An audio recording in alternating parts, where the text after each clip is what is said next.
The Last Ember of Alexandria. Part 1. The Night Before the Fire. That night, the library was still breathing. Its breath moved slowly through stone corridors, warm and familiar, like the final hours before sleep. Oil lamps glowed softly along the walls, their flames steady and obedient, casting long shadows that stretched and rested without urgency. For centuries, this place had never truly slept. My name has been lost to time. Even when the library still stood, few knew it. I was not a scholar. I was not a philosopher. I wrote nothing meant to last. I was simply the night keeper of the Great Library of Alexandria. For 40 years, I walked these halls when the world outside surrendered to darkness. When the voices of scholars faded into memory and the city beyond the walls quieted into a distant murmur, I began my work. It was work that required patience more than strength, listening more than speaking. I learned to hear the subtle language of the library itself, the soft settling of stone as the air cooled, the faint creak of wooden shelves adjusting to the night, the quiet whisper of parchment responding to changes in humidity. These sounds were my companions. Each evening followed a rhythm that never failed to calm the mind. I would light the lamps one by one, starting in the western wing and moving east, careful not to rush. The oil had to be warmed gently, the wicks trimmed just enough to glow without smoke. Too much flame could damage the scrolls, too little would invite dampness and decay. Balance was everything here. The library demanded it. The Great Library was not a single building, as many later believed. It was a living network of halls, rooms, courtyards, and chambers, each devoted to a different form of understanding. Astronomy rested near the open air, where scholars could step outside and align thought with stars. Medicine lived close to water, where herbs and instruments were cleaned and catalogued. Poetry and philosophy occupied quieter wings, where echoes softened and the walls seemed to listen. At night, all of it felt closer, more intimate, as if the knowledge itself relaxed when no one demanded answers from it. I often paused in the central hall before beginning my rounds. Its ceiling rose high above, supported by columns worn smooth by generations of hands. During the day, the space buzzed with debate and discussion. At night, it felt like a vast, gentle breath held in stone. That evening, I remember standing there longer than usual. The lamps were already lit. The air was calm, yet something within me hesitated. It was not fear. It was not unease. It was something quieter, a sense of weight, as though the night had arrived carrying more than darkness. I dismissed the feeling as I had dismissed many before it. Nights were long. The mind wandered easily when surrounded by so many voices from the past. I adjusted my cloak, tightened the strap of my lamp, and began my walk. The eastern wing greeted me with the familiar scent of parchment and oil. Here, the scrolls were arranged by geography and travel. Maps of lands known and unknown rested beside accounts of journeys that ended in triumph or silence. Some scrolls had been copied so often that their original authors were forgotten. Others bore names whispered with reverence. I ran my fingers gently along the edges of the shelves as I passed, not touching the scrolls themselves, but feeling the subtle warmth they seemed to hold. Knowledge, when preserved long enough, absorbs something human. I believed that deeply. Each scroll felt different. Some were restless, as if eager to be read again. Others felt heavy, content to sleep. I reached a small alcove near the far wall where a single bench sat beneath a narrow opening to the sky. Moonlight slipped through the stone like water, pale and steady. This was where I often rested during my rounds, not to sleep, but to listen. On this night, the moon was nearly full. Its light traced the edges of the shelves, turning dust into drifting silver. I sat and let the quiet settle around me. From somewhere deep within the library came the faint sound of movement. A scroll shifting in its cradle, a lamp adjusting to the air. The library spoke, and I listened. I thought of the scholars who had walked these halls earlier that day. A young mathematician arguing with an older astronomer about the nature of infinity. A poet from the East translating verses into Greek with careful devotion. A physician cataloguing plants brought from lands beyond the desert. They would all return tomorrow. That certainty brought comfort. The library had endured wars, earthquakes, political shifts, and the slow erosion of time. Fires had threatened it before, always contained, always tamed. The walls were thick, the caretakers vigilant. Nothing felt fragile then. I rose and continued my walk.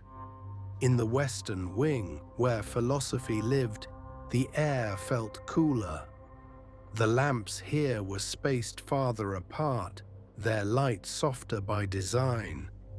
Thought required shadow, the elders believed.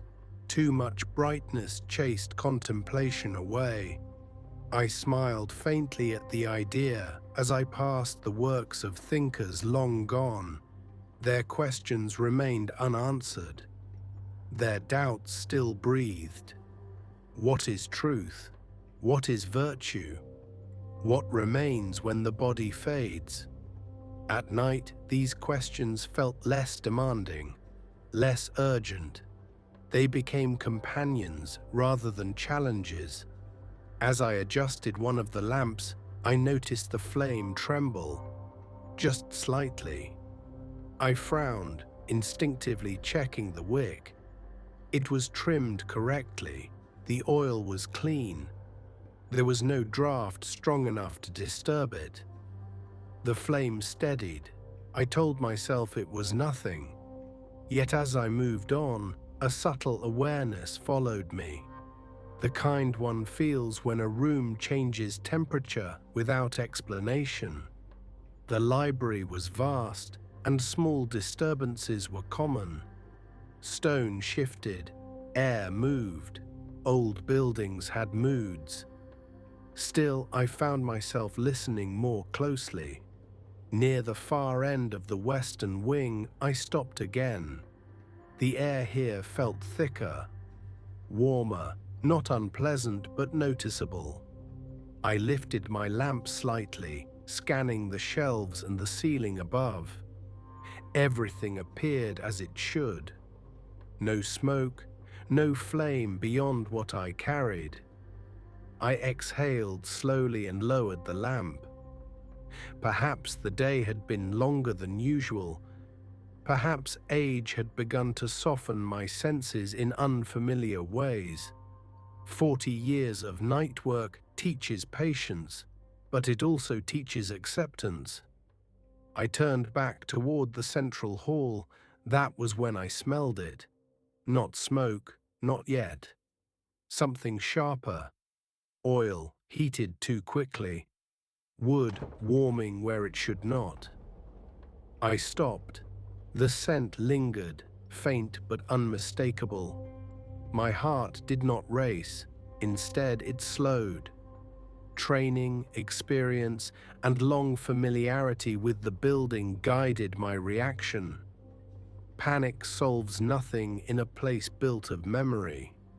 I followed the scent carefully, moving against instinct to rush. Each step was deliberate, each breath measured. The further I walked, the stronger it became.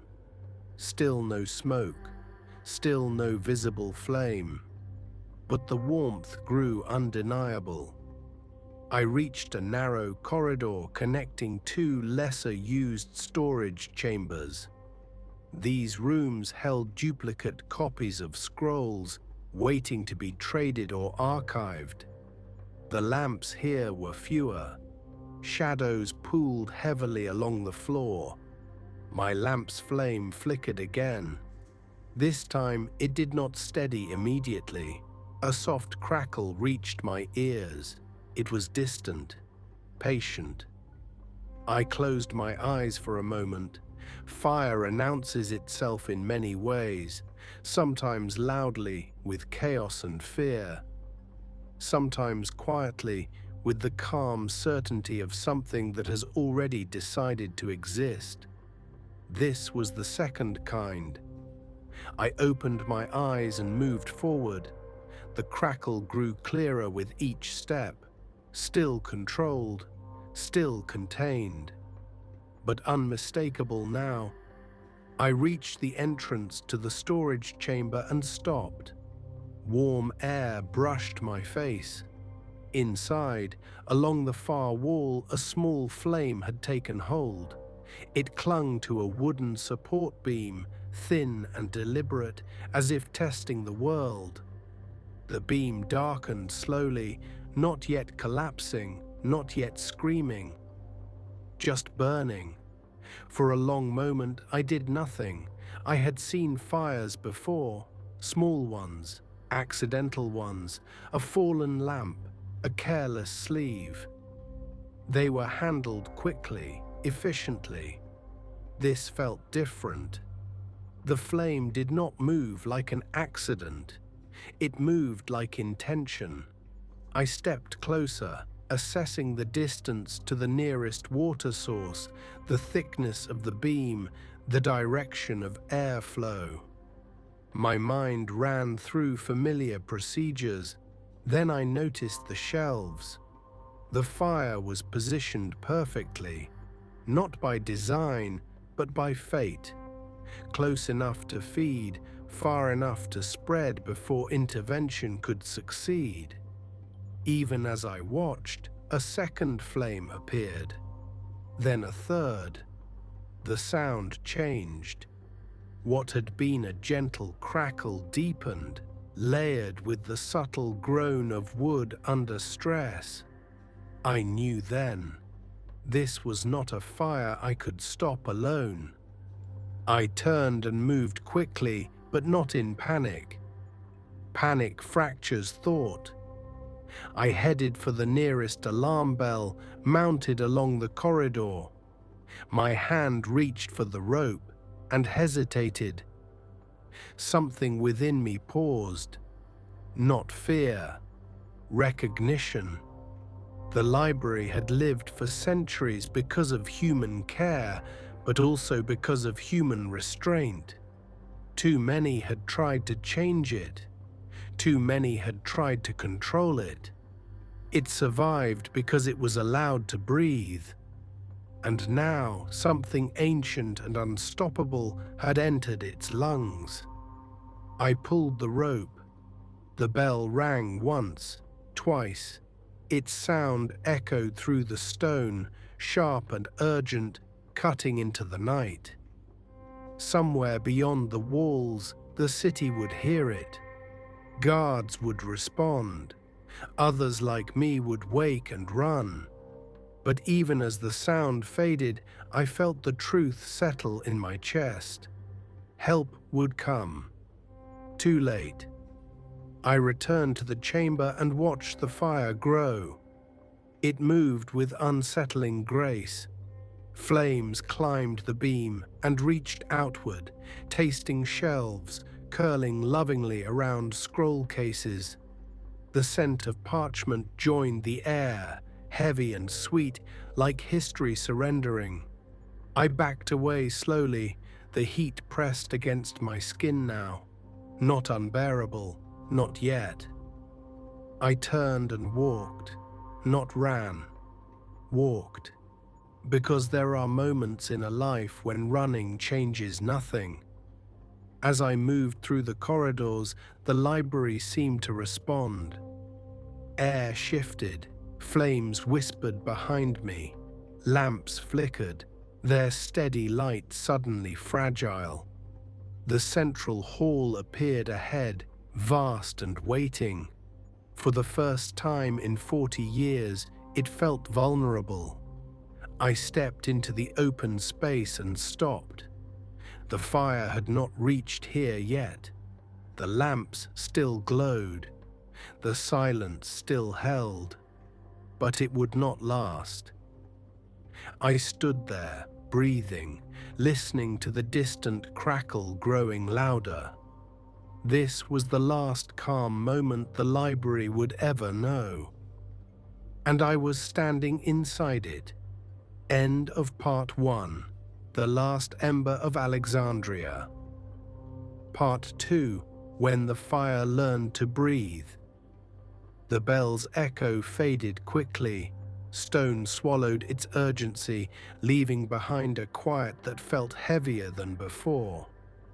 I stood in the central hall listening, knowing that somewhere beyond these walls, men were waking, pulling on armor, shouting orders into the night. They would come. But the fire was already here. I could feel it now, not just as heat, but as presence. It moved through the corridors like a living thing, curious and patient, learning the shape of the library as it went. Fire, like knowledge, adapts quickly once given room to grow. I lifted my lamp and began to walk again. There was no plan anymore, only instinct, shaped by decades of familiarity. I moved toward the inner wings, where the scrolls were older, their bindings fragile with age. If anything could be saved, it would have to be now, before heat warped wood and smoke clouded the air beyond recognition. As I passed through the archways, I noticed the first change: the sound. The library had always spoken softly at night, but now another voice joined it. A low, constant murmur layered beneath the familiar whispers. It was the sound of fire feeding, not roaring, but conversing with what it consumed. I reached a junction where 3 corridors met. Smoke drifted along the ceiling, thin but persistent. It curled lazily, as if unhurried, confident in what was to come. The lamps here flickered more violently. Shadows leapt along the walls, no longer content to rest.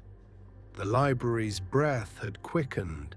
I coughed once and adjusted the cloth around my mouth. The heat grew stronger as I moved south. The air pressed against my skin, damp with oil and ash. I could hear wood creaking now, the slow protest of beams surrendering their strength. Fire does not destroy all at once. It begins by persuading. I entered a narrow chamber devoted to personal accounts. Diaries of merchants, travelers, and soldiers rested here. Stories not meant for the world, but preserved anyway because someone believed even private lives deserved remembrance. I stood among them, feeling the walls pulse with warmth. This room was still untouched, for now. My eyes moved along the shelves, not reading titles, not searching for names. I was listening for something else, a feeling I had learned to trust over the years. Some scrolls felt dormant, content in their sleep. Others seemed alert, as if waiting for hands. I reached out and lifted one gently. It was light, the parchment thin from repeated copying. The writing inside spoke of a man crossing the desert for the first time, his fear and wonder braided together. I did not read more than a few lines. It felt alive. I set it aside. Another followed, then another. Time narrowed. The sound of fire crept closer. Smoke thickened, turning the lamplight hazy, dreamlike. I worked steadily, carefully, stacking the chosen scrolls in linen wraps, securing them with practiced hands. I did not count them. Counting would make it feel like control. Somewhere nearby, a shelf collapsed. The sound was sudden, sharp, then swallowed by crackling flame. The floor vibrated faintly beneath my feet. The library was beginning to change shape. I moved to the next chamber, one devoted to medicine. The scent here shifted instantly. Dried herbs and oils mingled with smoke, creating a bitter-sweet aroma that clung to the throat. Instruments rested where they had been left hours earlier, gleaming softly in lamplight. This room would burn quickly. I selected only 2 scrolls, one describing treatments passed down through generations, refined by observation rather than theory. The other a collection of notes from physicians who had worked among the poor, where illness was relentless and resources scarce. Knowledge born of necessity survives longest. As I wrapped them, I felt the temperature spike sharply. The fire had found a new path. I stepped back into the corridor just as a wave of heat surged past me. Flames burst from an adjoining wing, rolling along the ceiling like liquid light. The sound deepened, layered now with the hiss of oil-fed lamps igniting one by one. The library was no longer testing the fire. It was losing the argument. I turned and walked quickly, my pace measured but urgent. Smoke filled the air now, obscuring distant archways. I followed memory rather than sight, turning left, then right, navigating a space I had walked blindfolded in my mind 1,000 times. The central hall emerged again, transformed. Flames licked the edges of its outer corridors, casting the great columns in violent orange light. Shadows twisted across the ceiling, breaking the familiar geometry into something wild and unfamiliar. The calm was gone. I paused at the center, holding the bundle of scrolls close to my chest. The heat pressed from all sides, not unbearable yet, but demanding attention. This was the moment, the one every caretaker fears but never truly imagines. I could keep gathering, or I could leave. The decision was not dramatic. It did not arrive with clarity or certainty. It arrived quietly, like exhaustion. I looked at the shelves surrounding the hall, thousands of scrolls, tens of thousands. Knowledge that had crossed continents, survived rulers, endured neglect and devotion in equal measure. I had given my life to preserving it, and now preserving all of it was impossible.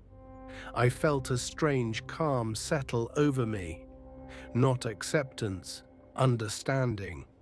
Fire, like time, eventually claims everything. What matters is not what we keep forever, but what we choose to carry forward. I turned toward the eastern exit. The walk felt longer than it should have. Smoke burned my eyes, turning tears into something involuntary. My breath shortened despite my efforts to remain steady. Behind me the library roared now, no longer patient.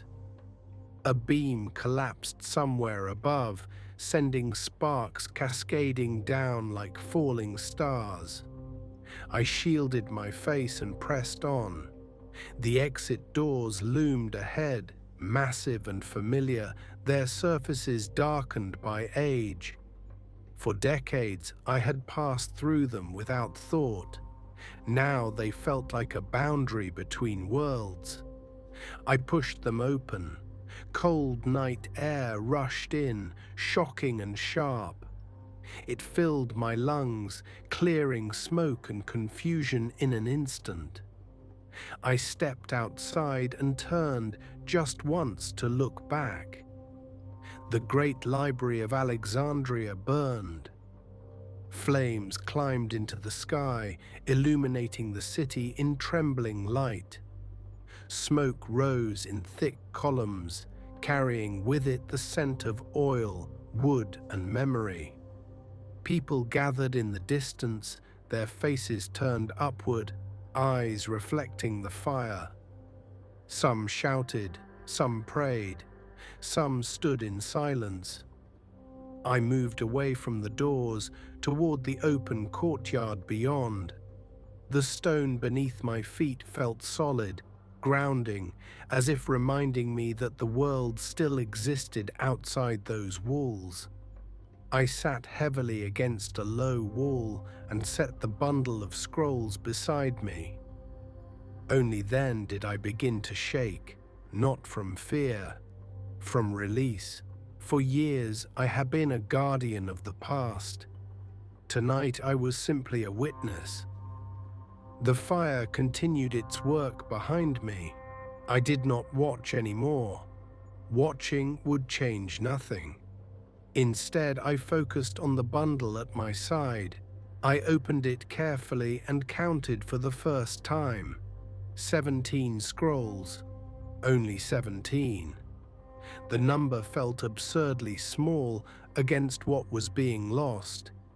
It felt almost insulting, a token gesture in the face of catastrophe. And yet, each one mattered. Each held a voice that would otherwise vanish. I rested my hand on them and closed my eyes. Around me, the night buzzed with confusion and grief. Footsteps hurried across stone, voices rose and fell. The world reacted as it always does, loudly and too late. Inside me, something quieter unfolded. A realization that had been forming long before this night. Knowledge is not meant to be hoarded endlessly. It is meant to move, to pass from mind to mind, adapting, changing, surviving not because it is protected, but because it is shared. The library had tried to hold everything. Perhaps that was its flaw. A sudden crack split the air behind me. I opened my eyes just in time to see part of the roof collapse inward, sending a plume of sparks skyward. The crowd gasped collectively, a wave of sound rolling through the night. The fire surged brighter, then settled, continuing its relentless work. I gathered the scrolls again and stood. There was nothing more for me to do here.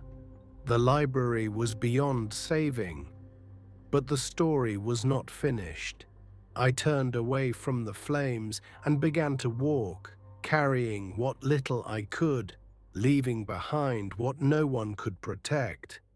Behind me, the Great Library of Alexandria burned itself into legend.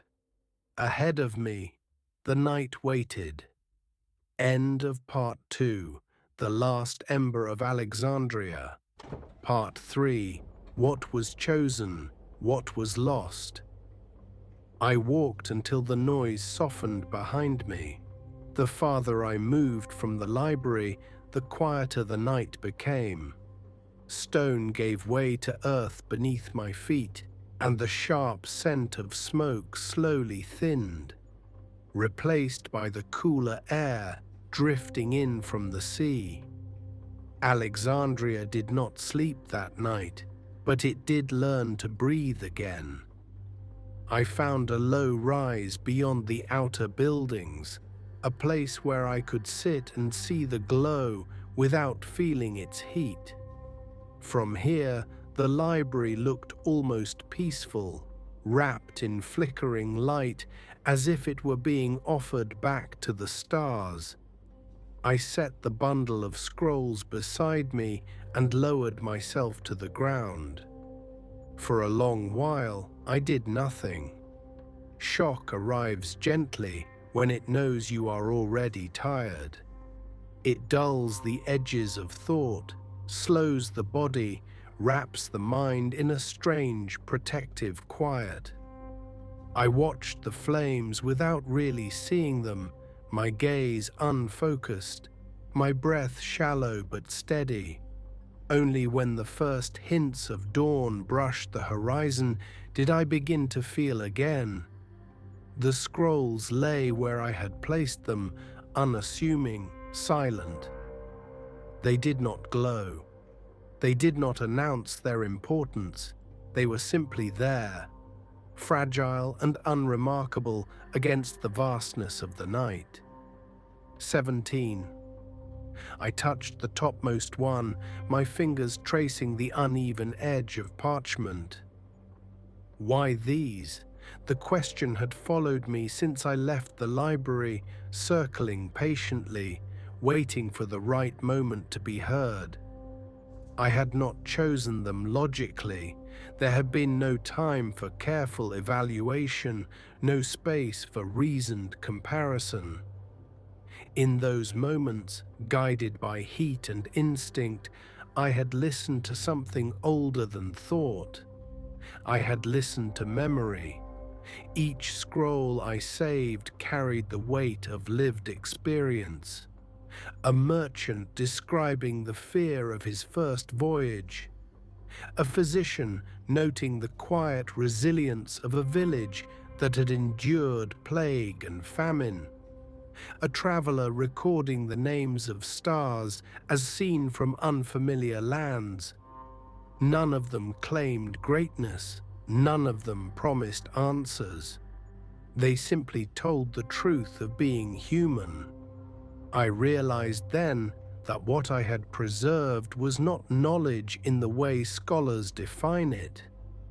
I had preserved perspective, a reminder that beneath every grand theory, every monumental discovery, there are ordinary lives unfolding quietly. Perhaps that was why my hands had reached for them. As the night deepened into its final hours, the fire behind me began to settle. The roaring softened, replaced by the dull crackle of embers collapsing inward. Smoke drifted lower, hugging the ruins like a final embrace. The Great Library was dying, not suddenly, but completely. I closed my eyes and allowed the memory of it to rise unbidden.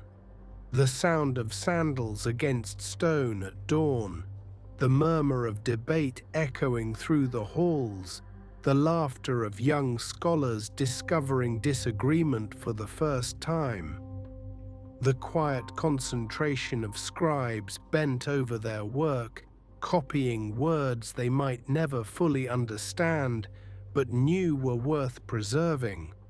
All of it existed now only in memory, and memory I knew was unreliable. It bends, it fades, it reshapes itself to fit the needs of the present. That frightened me more than the fire ever could. The scrolls beside me rustled softly as a breeze passed over them. I tightened the linen wrap instinctively, protecting them from the dampness that would arrive with morning. These, at least, would endure a little longer. I wondered where they would go next.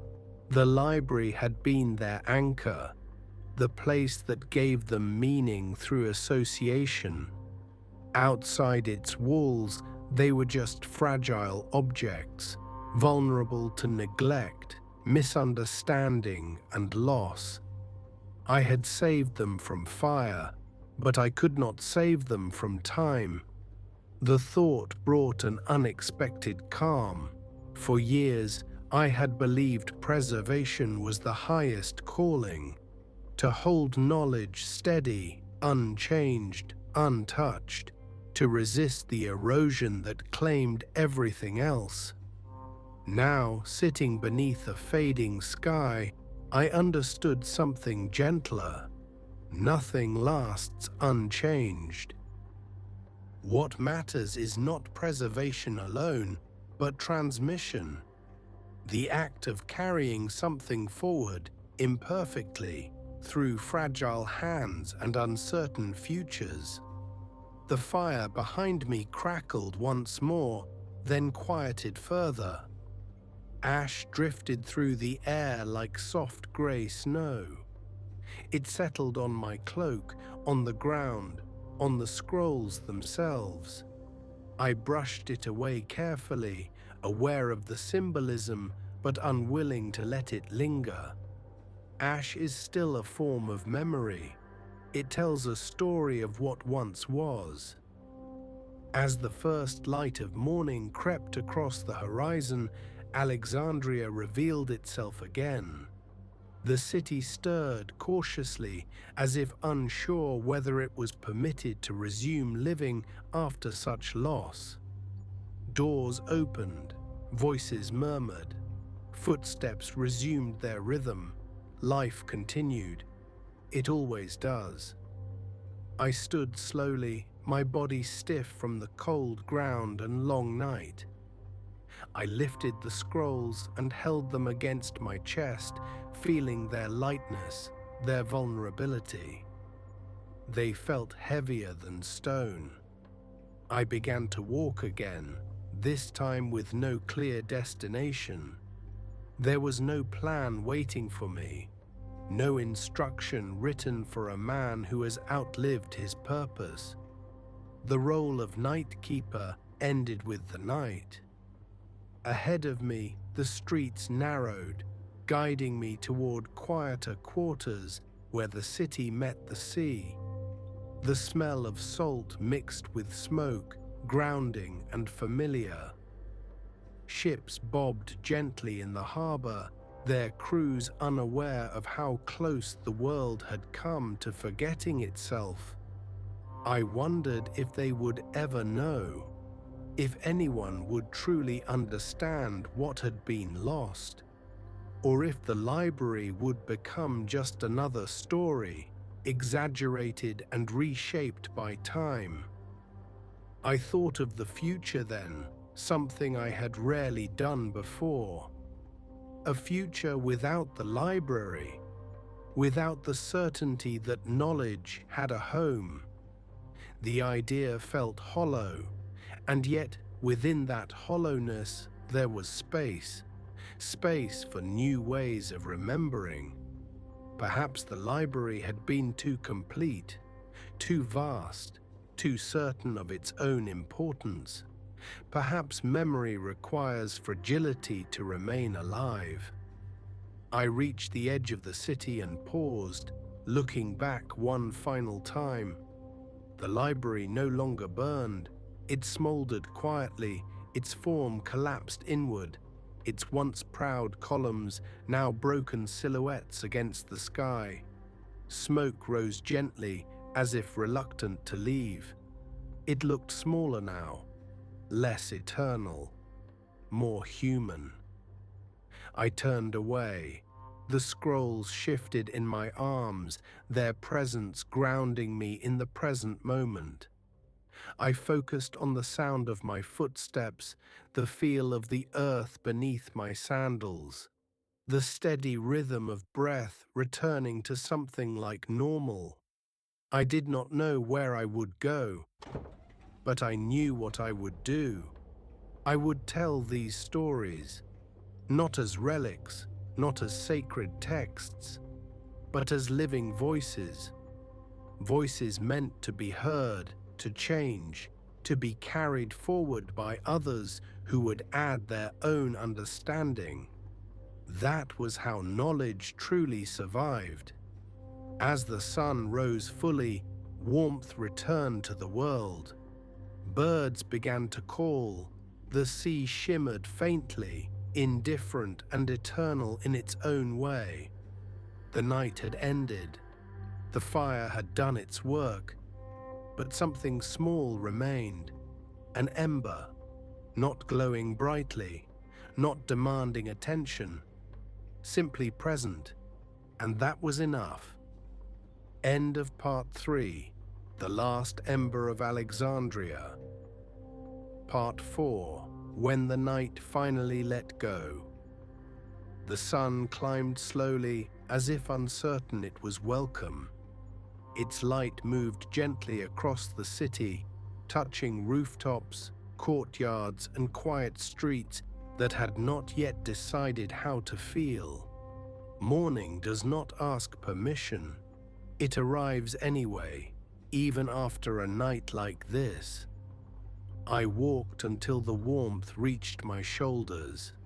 Somewhere behind me, the remains of the Great Library settled into silence. The fire had finished speaking. What remained was absence, heavy and unmistakable, like a word left unsaid at the end of a sentence. I did not return. There was nothing left for me there. Instead, I followed the path along the water, where the sound of waves softened thought and smoothed the edges of memory. The sea has a way of reminding you that time is vast, and that even the greatest losses are folded gently into something larger. I found a place where the stones dipped low, close enough for the tide to reach. I sat and rested the scrolls beside me, shielding them from the breeze with my cloak. For the first time since the night began, I allowed myself to be still, not alert, not watchful, just present.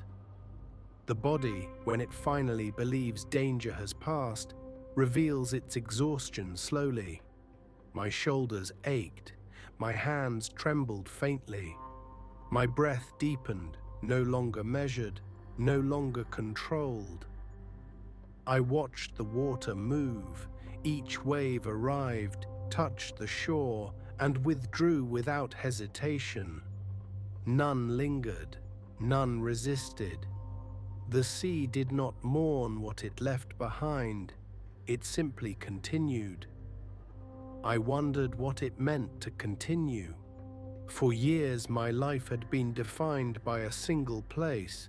The library had given structure to my nights and purpose to my waking hours. Without it, time stretched differently, unshaped, open. The thought was unsettling, and yet beneath it, there was something else: relief. Responsibility, when carried long enough, becomes weight. Even when chosen freely, even when loved, it presses inward over time. That night, the weight had been taken from me by force. I had resisted, but I couldn't deny the quiet release that followed. I opened one of the scrolls, careful not to expose it too fully to the morning air. The writing inside was steady but imperfect, the hand of someone more concerned with honesty than beauty. It described a small village at the edge of the known world. The author wrote of evenings spent listening to elders tell stories by firelight, of children falling asleep to voices that had been shaped by generations. I smiled faintly. Stories survive because they are told, not because they are stored. I closed the scroll and wrapped it again. In that moment, the purpose of my survival became clear, not as a command, not as destiny, as a simple choice. I would become what the library no longer could, a keeper, not of buildings, but of embers. I would move quietly. I would tell these stories where they were welcome. I would let them change, let them soften, let them settle into minds ready to receive them. I would not demand that they be remembered exactly, only that they be remembered at all. The city behind me stirred more fully now. Voices rose, life resumed its negotiations with reality. Somewhere, grief would find language. Somewhere else, denial would take hold. That was not my concern. I stood and adjusted the scrolls one final time. They felt lighter than before, not because their importance had diminished, but because I no longer carried them alone. The future, uncertain as it was, now shared the weight. I began to walk again, following the curve of the shore until the city faded into distance. Each step was unhurried, each breath slow and even. The night had taken enough from me. Now I allowed it to give something back.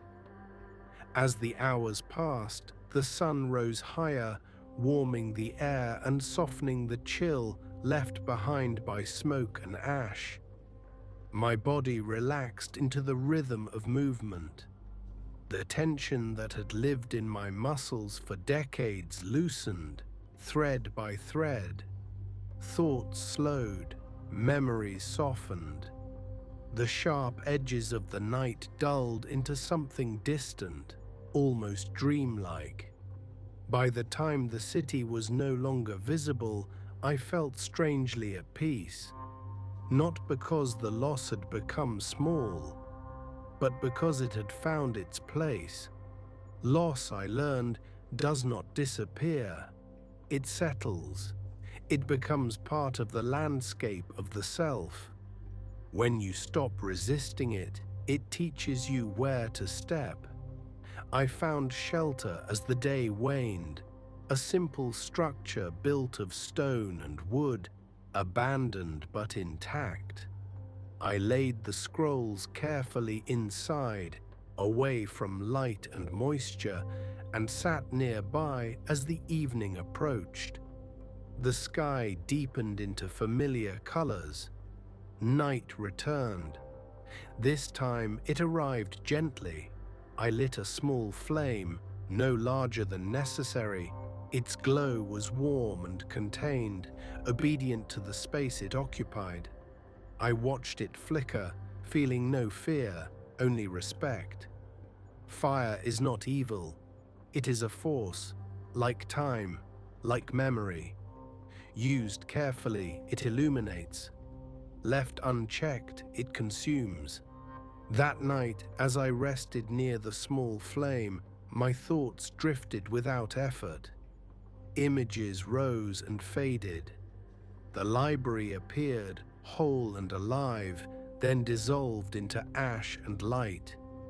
I did not chase the images. I let them pass.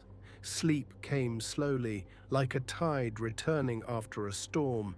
Before it fully claimed me, one final thought surfaced, quiet and steady. The last Ember of Alexandria did not die that night. It moved. It passed from place to place, from hand to hand, from voice to voice. It lives wherever someone listens. It lives wherever someone remembers. It lives here, now, as your breath slows, as your thoughts grow gentle, as the world fades to the edges of awareness. You do not need to hold on to the story. You do not need to remember every detail. It is enough to have been here. It is enough to let the ember glow quietly within you, warming without burning, illuminating without demanding. The night is safe. The story is complete. Rest now.